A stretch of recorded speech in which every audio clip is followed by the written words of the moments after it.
The rain had been falling for hours, cold and steady, soaking the wooden porch and the lonely land beyond it.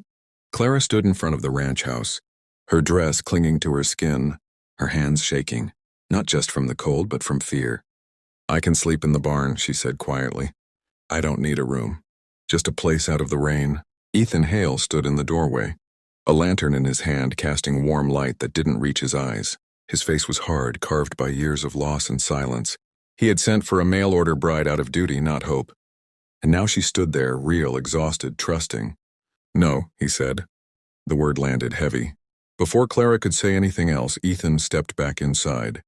The door closed. The lock clicked. Clara didn't cry. She simply stared at the door for a moment, then turned toward the barn at the far end of the yard. It was dimly lit, old but standing. That would have to be enough. Each step through the mud felt heavier than the last. By the time she reached the barn, her strength was gone. The latch was rusted, her fingers numb. She slid down onto a bale of hay and sat there in the rain, silent, broken, but still breathing. Inside the house, Ethan paced. He told himself he had done the right thing.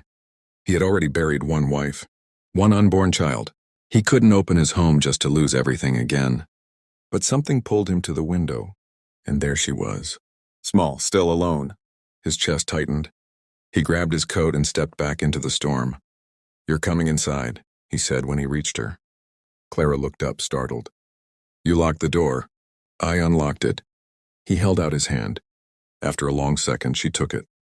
The house felt different with her. Inside. Warmer. Quieter. Ethan handed her a towel and a blanket. She sat by the fire, trembling, staring into the flames like she was afraid they might disappear. "I didn't come here for comfort," she said softly.